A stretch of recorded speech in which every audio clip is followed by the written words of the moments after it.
All right. Well, welcome everybody. Welcome back from summer. We're super excited to be back. For those of you who might just be finding us on YouTube for the first time, my name is Wendy Peter, and I'm the Global Director for Women on the Front Lines. Hi, and I'm Vita Panico. I am the Assistant Global Director, but I'm also the Director over Europe for Women on the Front Lines. So, you ladies who are part of our Rise Leadership, as you're seeing this, you might be wondering, what do you mean YouTube? Well, we're actually launching much more onto YouTube this year. And so, you're going to hear, even in our weekly updates, us talking to a crowd beyond those who are in the room. But we want to do that because we really want to grow our mission. And so, we're coming to you on Monday, the week before we come back for fall. And we're calling our Mondays moving forward Mission Monday. And we really want to start the week with Women on the Front Lines with focus on our mission. And so I know many of you are just finishing out summer. I'm just finishing out summer. You can see I'm still in my lake house. And, I had some personal things over this summer. And now we are going to be packing up our trailer in the next month and getting on the road. It's going to be a year of very exciting adventure with Women on the Front Lines. And Vita, let's tell everybody a little bit about what's on some of the agenda this year for Women on the Front Lines. Well, I mean, for those of you who are already walking with us, you know that we have our mentoring, which is every Tuesday for our English speakers and every Thursday for our Italian speaking population. And we are obviously going to be starting that back up again, but we are also going on a missions trip, and that is going to be to Thailand. That's in November, and we're going to be talking about that today, as well as just some little, I think, surprises that will come up, especially on YouTube. For some of you, we're going to be starting some new things that I think will really, hopefully at least, inspire all of us to step into the new season that I think God is getting ready to move the church into. That's so good. Yeah. So a couple of other things, ladies, that are coming down pipe this year is in September. We are starting a training. We really realized that the way the world has become the last few years, that people really need a plumb line and they need some help knowing how to navigate through. And we've had some very serious discussions and training with some theologians. And we're going to start a series which we're calling Which Way is Up? We need to know which way is up in a world that's going a little bit crazy, right? And so that's going to be starting in mid-September.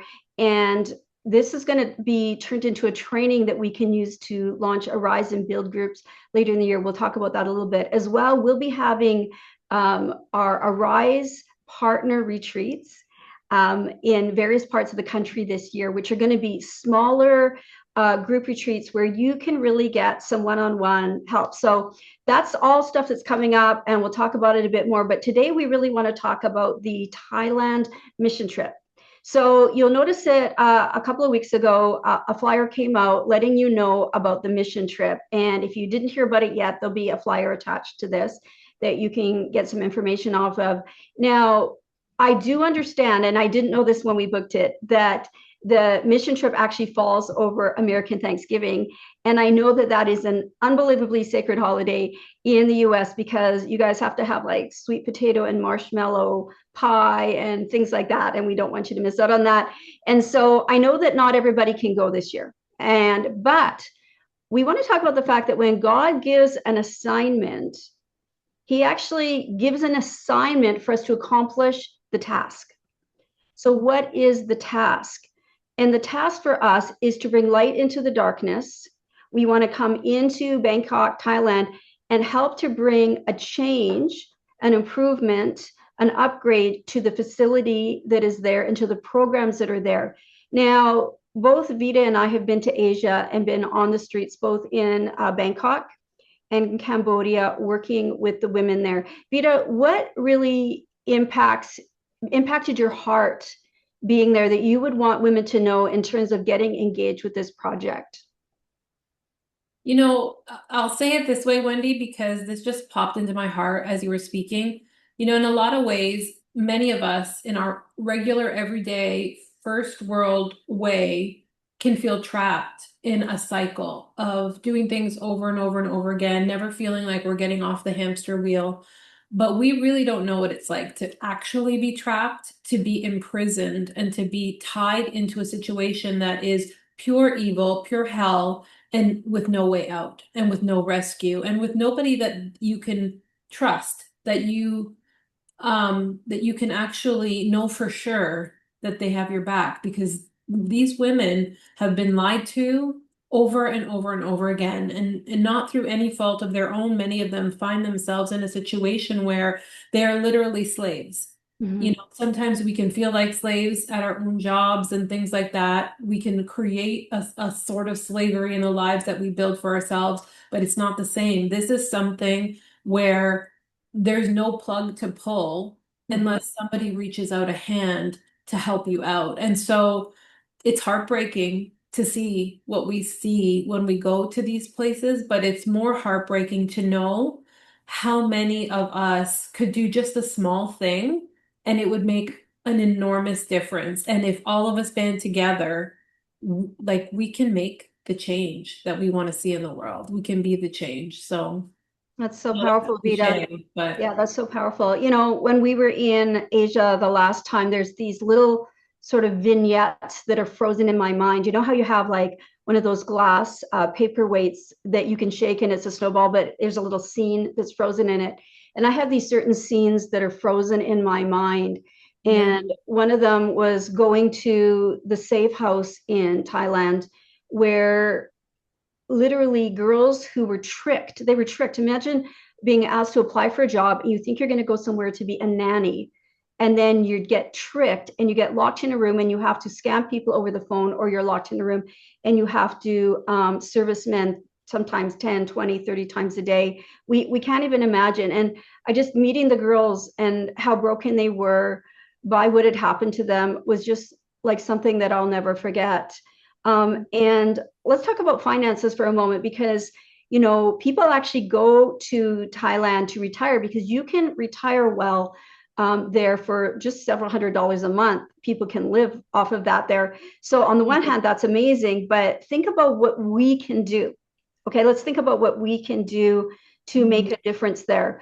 I have these other vignettes in my mind, visiting a little lady and her husband who were sitting in kind of a corrugated tin or wood little shack with no door on the front, like it's just open. And she was doing her laundry in kind of like a large metal basin. And that was like her laundry.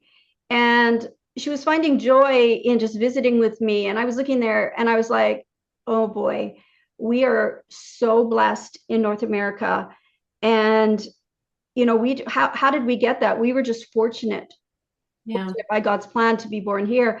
And so it really impacted me in a deep way that I wanted to never forget not only how much I had, but I actually want to change the world. So part of our branding for Women on the Front Lines is because every woman wants to make a difference. And Mhm. it's so powerful, but it's also so easy for us to make a difference just by participating in what we're doing here. So let's talk about the prayer for our mission first, Vida. In well, where are we leading on this? We're going to be doing it on Mondays as part of what Oh, we're I what we're see. doing with our Okay. prayer groups. So yes, sorry, I was thought you went for the actual event, but leading up to the event every Monday, it's part of our culture already with Women on the Front Lines that Monday is our prayer day. And so we do get online several times a day on Monday. Women who are partners with us can choose one of the slots, whatever slot works for them, to come and we pray together. We pray specifically for not only the needs of the ministry, the needs of each one on the call, and then specific assignments that God puts on our heart. So we're going to be leading up to this, obviously praying for this trip. We're creating a prayer shield around the trip, the ministry that we're going to serve, the women who are going on the trip, the flights, and the women that we're going to serve there as well. And the assignment, which Wendy will share about in a little bit. What is it that we're going to do there? It's exciting. But also, I think many of you are looking for like-minded women to pray with. So even just for that partnership with Women on the Front Lines, we want to invite you, if you're not already a partner with us, that is where we really get to know each other. We do get to know each other in our mentoring classes, but our prayer call is special, and we That's have right. different ones, and women find favorites, and they just stick to that call because their friends go every That's it. single week. So it's That's fun. so true. That's so Yeah. true. So let's talk about the assignment, ladies. We are going to take responsibility together for the assignment that God has given. Some of us will go. Now, it might not be the right time for you to go. If you want to go and finances is an issue, we can show you how to fundraise. Mhm. And we can actually offer in some of the countries where we are a tax receipt for your fundraising. So that can help you to raise funds as well. One of the challenges we want to put out there is for each of you to rise to the challenge and allow the Lord to move your heart with compassion for these ladies and host a dessert and coffee night. It's the simplest thing to do. We actually have all the materials ready, and you can upload them, and we have a video you can play. And basically, all you do, women love to get together. So all you need to do is get your ladies together to have coffee and say, we're raising some funds tonight for a project. I'm going to play this little video, and you can give a cash donation, or here's a little QR code on a little postcard that you can print off, and they can give a donation. And it's amazing how just doing something women love to do can raise funds. If you're going, you can also do something like we did one time, we did a fundraiser where we asked people for things they didn't want, and we did a garage sale, and we raised almost $5,000 in just like a few hours, right? So there's ways to do things that the Lord can be creative. So if you really wanted to go, tell us. But if you are part of us, we want to challenge you sometime between now and the beginning of November to pick a night, invite your girlfriends, and we'll help you get that together. So we'll share a little bit more of that as we go. But the final thing I want to talk about is I want to put out a challenge this week. Okay. So just a few $100s a month allow somebody to live in Thailand. I mean, so how far could our money go to make some changes? We want to help renovate some of the buildings. They have one of the outreaches they do where they do a nail salon where girls who are on the streets and lady boys, I don't know if you know who that is, but those are young men who've been raised as women for prostitution from the time they're little boys. They're very confused. They're very entrapped in the lifestyle. And Annie Dieselberg, she's one of our partners and part of our lead team here with Women on the Frontlines in terms of being a global missionary. She runs Nightlight Ministries. That's where we're going this year. And she not only has a cafe there, which is very successful, they also take women off of the street life and they actually give them work making jewelry or working in the cafe. But they also have this nail salon that they do once a week that is open to anyone. And we would love to upgrade the equipment so that they can do that even better. So we'd be raising money for that. As well, they have a 6-story building, and at the top of the building, they really need a multi-purpose space where they can host prayer meetings, they can do counseling, they use it for childcare sometimes. And so we can actually think about this. We can be a part of literally changing the lives of women across the world in such a simple way. So we have Yeah. 10 weeks between now and when the mission trip starts. And I want to put down a challenge today that you would use the link that is attached to this video and choose an amount to give once a week until we go on the mission, in addition to doing a fundraiser. So just think about this for a moment. There's 10 weeks. If I give $5 a week, that might mean giving up a coffee at Starbucks, or it might mean, just a very small sacrifice for us in the first world, but that would be $50. And if 10 women do that, that would be $500. What if we gave $10 a week? That's what I've decided. In addition, I'm going to do a fundraiser, try to give a larger gift, but I'm going to give $10 a week. So at the end of the time when I go, I'll know that I've given $100 just Mhm. by maybe not doing one little thing a week. I'm able to make a big change on the other side of the globe. So we're going to throw down the gauntlet today and say, women on the front lines, we want to put out a challenge for you to step up to that. So why is that so important, Vita? Close us out here. Okay, well, I'm so glad you asked me that question because I was thinking about, some people might think, well, why do we need to make sure that women have an opportunity or lady boys to have their nails done? What this does for that population is it provides a point of contact where they go week after week or every 2 weeks. They get their hair washed, they get their nails done. They have a safe place where they can talk, where they can just be themselves, where no one is um, making lewd comments or treating them like they're not human. And they build trust. And eventually, many of those cases turn into women who go there to be rescued. They know that there's a safe place where they can escape to when they reach their breaking point. Because sometimes, unfortunately, that's what it takes for them to be able to turn a corner. And we're providing that safe place for Right. them to come where they can be loved on, where they can be prayed over. When we went last time, they loved it when we prayed over them. These are women who don't really have a strong relationship with God. They don't know how to connect, but they wanted to be prayed for. They That's wanted to hear what God was saying about them. that's And that's a safe place. So we get to do that. It's hugely important. It's the yeah. place of rescue for women. So beautiful. And so, as we step up together, ladies, we're stronger than we can be on our own. I want you guys to join in with us and let's exercise the power of us. Let's Mhm. exercise the power of when we come together and we take on a project, we get it done and we get it done well. And so the challenge is to give something each week. The challenge is to do a fundraising evening in your home or your church. The challenge is to pray, to show up and pray for this.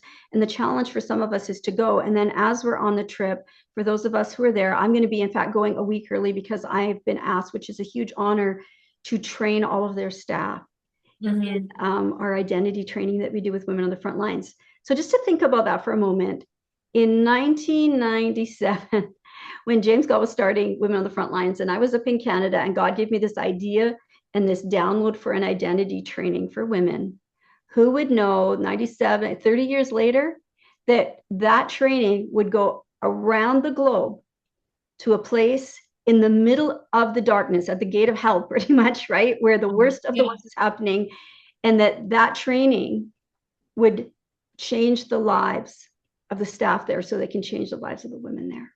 Mhm. It's We're looking forward to this, like what we can build long term, but that's so powerful, isn't it, Vida? It's hugely powerful. And also, the ministry, in addition to those services, does many other things. Like helping this ministry, like so many other ministries that are doing similar work, it is such a gift to be able to say, I partnered with that. They are rescuing women. They are taking them off the streets and helping them get into jobs. They are training them. They are equipping them. They are ministering to them and they are protecting them in many cases from very, very dangerous organizations and people. So we this is such a gift to be able to partner with this, to be able to say, I contributed to that.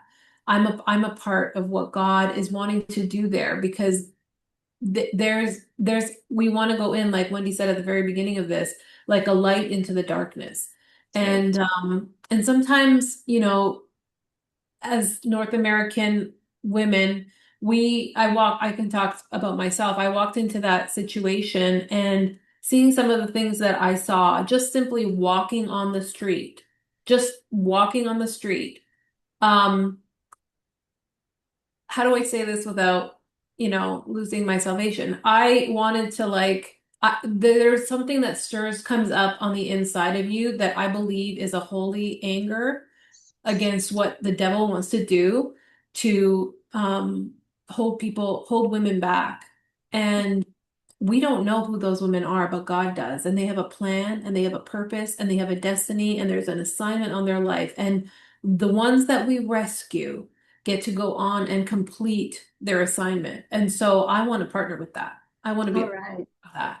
That's amazing. So we're going to be coming to you every week as we build this project. We're going to be doing a little video, giving you an update. Let's watch the thermometer go up. So don't delay, ladies. As you get this link, make your mini donation today, and then let's start making plans to do a fundraiser. We'll spend one of our Mondays very soon going through the handouts and the details of how to do that, so you can do that very easily and successfully. But as I said, it's as simple as giving women an excuse to come over for coffee. So I'd love to see all of you do that. Thank you for joining us today. We're looking forward to getting back to the Arise Leadership Academy, which is back after the September long weekend in most places in North America. And I don't know what other holidays there are around the globe, but early September. If you would like to learn more about that, you can go to our website, wofl.org, and click on the Arise Leadership Academy, and it'll give you some details there. We have started that in 2023, and we've seen women grow in leaps and bounds in their walk and with their call with God. So many women are looking for a place to genuinely serve, where it's not about a contest. It's not about trying to be something that they're not. It's about being themselves. And I feel we've really accomplished that with the Academy. And so the lifelong friendships that have been formed there and the training has been amazing. So have a wonderful week, ladies, and we look forward to seeing you soon. Take care. Bye. Bye.